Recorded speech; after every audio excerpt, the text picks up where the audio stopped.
the top games coming up. There's PSV at the Philips Stadion. They'll be hosting Arsenal. It's quite a big one. It's a big one. But for Arsenal, one of the things that has been missing from their games in Europe has to be their mentality, which is quite, abstract. Yeah, Arsenal hasn't really shown any, firepower to win titles. Even in the league, you could see that they're really struggling to even chase Liverpool, and it looks like they're allowing Liverpool to run away with the Premier League title. But you look at their form in Europe, there's a team that has made a UEFA Champions League final just once in their entire history. They've not won it before. Even in the Europa League, we've seen them, struggle at times during seasons they played in the Europa League. I believe that PSV shouldn't be any match for Arsenal. But if PSV could approach this game with, that mentality, that, spirited mentality, knowing that it's only Arsenal, we could win it, that perhaps my money could be on PSV. Because for Arsenal, yeah, they have quality, but don't forget that their season has been plagued with injuries. So the likes of Bukayo Saka, Kai Havertz, you have Gabriel Jesus, all these players have been missing from the setup due to injury. It's not really been pleasant for Arsenal, as far as the injury list is concerned. That has been their major problem this season. But in Europe, it looks totally different, especially on a Tuesday night where you have the light so bright on you. That is where you expected, to prove your mettle, to show what you're made of, to show your prowess. I don't think Arsenal are good enough. Yes, they are good, but the mentality of the team is something I have never been okay with. I'll go for a PSV win. I don't know what you're thinking, but I'm not being biased. I'm just, based on what I've seen, I think PSV, after knocking out Juventus, in the playoff round, I would go for PSV. Now, the biggest one that everyone will have their eyes glued on, and we'll be bringing to you, a post-match analysis of that game, a pre-game and a post-match analysis of that game. It's Real Madrid against Atletico Madrid. So, Real Madrid, 15-time champions, they've won the competition twice more than any other team, but it needed a playoff round against Manchester City to advance to the knockout stage, which is quite unusual of Real Madrid, and it tells you how surprising the new format is, because everyone never expected this. But we had giants like City, we had giants like Real Madrid, all partaking in the playoff round because they failed to qualify amongst or in the automatic spot. So Real Madrid taking on Atletico Madrid. Atletico Madrid over the weekend, they were impressive. Defensively, that's what you get from them. So impressive, in on the weekend, they managed to get a 1-0 win over Bilbao. That's quite okay. But with Real Madrid, they'll be going into this game at the back of a 2-1 loss to Real Betis. Again, the performance of Kylian Mbappe was questioned. Rudiger gave away a penalty. So it tells you that Madrid at some point could lose focus, especially with defense and attack. They had a very, very fine midfield. But mind you also that Jude Bellingham was missing from the game they played at Betis. Perhaps his expertise might have been needed or missed by the Madrid team, but it's no excuse. If you're gunning, to win competitions like the UEFA Champions League and the Laliga, then you don't have to make up any excuse, because suspensions and injuries are part of the game. Now, I'm looking at the head-to-head in this tournament between Real Madrid and then Atletico Madrid. The last time they met was in 2017, but mind you, these two teams in the last 12 seasons have met twice in the grand finale, with Real Madrid edging Atletico Madrid on both occasions. And those were the times that Cristiano Ronaldo and co were all present. So in one finale, it ended 1-1. You remember where Madrid needed a penalty shootout to win it against Atletico Madrid. And then in the other one, it also ended 1-1 after regulation time. Then Madrid needed extra time to win it. But these two teams, trust me, sometimes in games like this, it's so difficult to even call who could come out on top. Atletico Madrid will be counting on their defense with Oblak between the sticks for them, and then the expertise of Griezmann, and then also Julian Alvarez. So Alvarez was a UEFA Champions League winner during his time with Manchester City. He's been decent for them. He came off the bench, got them a goal in that 1-0 win over Athletic Bilbao. For Real Madrid, they are the Galacticos, the best team. They're unbeatable. You could use all the adjectives to describe them, but in a game where it's between city rivals, you just don't call it easily.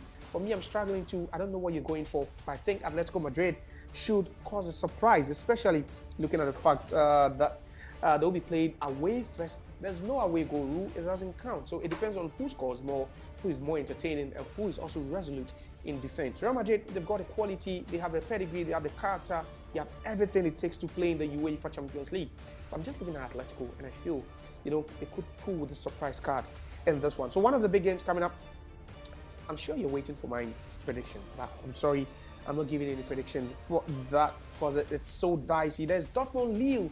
I expect Sheo Grassi. He's a leading top scorer in the UEFA Champions League this season. He should manage to get Dortmund something in this one. Lille, they've not really performed so well. They've been brilliant. They've been so, exciting to watch in the UEFA Champions League. But domestically, that's where they're struggling. Over the weekend, they lost to Paris Saint-Germain again. But I think Dortmund, at the Signal Iduna, should get the win over Lille. There's also Feyenoord Inter. Inter, they boast of the best defense in the UEFA Champions League this season. They've let in just one goal all campaign. It tells you that they rely solely on their defense, not forgetting that they've got some attacking options, some great attacking options. The likes of Lautaro Martinez, Mehdi Taremi, and then also Marcos Thuram, all in there for them. They've got a solid team, so much depth for Inter Milan, and they are coming up against the final side that drew 3-3 at some point this season at the Etihad. This final side, knocked out AC Milan, Inter's closest and bitterest rivals. It's interesting to think if Inter would rather want to avenge, that loss, or they would rather want to, it's still final, but I'm not sure they would want to do this one for themselves, not for AC Milan, after AC Milan got knocked out by Feyenoord. I'm going for an Inter Milan win away from home at the Keep. Now there's Benfica also taking on Barcelona. What a game that could be. It would be, a blockbuster. Benfica, they've been exciting as well. They've been great. They also had to go through the playoff part, but then they find themselves in the round of 16. They are coming up against the Barcelona side that will play the high line, that scores lots of goals. So Barcelona going into this one with a 4-0 win over Sociedad over the weekend. That's quite great for Barcelona, but it should be a close call. But then Benfica shouldn't lose the first leg. I think Benfica have got enough quality to hold Barcelona at least until the second leg. I'll go for a Benfica-Barcelona draw in that one. Then there's one at the Parc des Princes in Paris where PSG will be taking on Liverpool. That should be exciting, I guess. That should be one of the games of the round. You take away the Real Madrid-Atletico Madrid game, then I believe PSG-Liverpool should be one of the games of the round. I see PSG, getting something in here. Liverpool, they've been flawless until their last game of the season, which was even a dead rubber for them, where they visited PSV and lost by 3-2. They had won their last 7 straight games, and it tells you the quality they have and the stability with which Ancelotti comes or brings to this team. Now, don't also forget that he was banned. He was given a 2-match ban, over the weekend, so he wasn't eligible to be on the touchline. But now, that's the UEFA Champions League, a totally different competition. Ancelotti will definitely be on the touchline. That could influence Liverpool's, performance on the day, knowing that their gaffer will be on the touchline. But this is PSG. We are talking about Bakola in there. There's Desiree Doué, and then also Ousmane Dembele, who has been awesome and fantastic already this season. I'll go for a PSG win in the first round or in the first leg, but then it's still open. Anyone can win it. And then there is a Bundesliga. All Bundesliga are fair. In one of the games, against Bayer Leverkusen. This game has been cheeky. In the Bundesliga, they played each other twice already. But I think this time Bayer should be able to edge Bayer Leverkusen. Bayer Leverkusen, they play without any sort of pressure.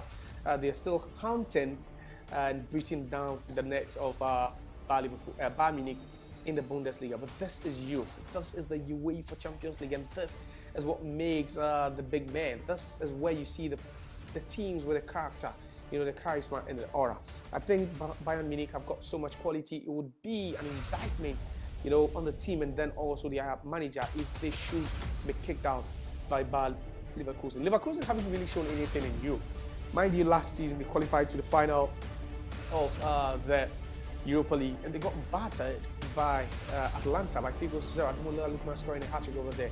They've not really shown anything. Just similarly to Arsenal, they are good domestically, but in Europe they lack the fortitude, they lack the temerity to get things done. I'll go for a Bayern Munich win. But don't forget, that will be coming your way with post-match reactions from all the games that we played, and then also a comprehensive recap of all the round of 16 games in the UEFA Champions League. My name is Josiah. Don't forget to subscribe to our channel, and then also you can also leave us in the comment section with your predictions.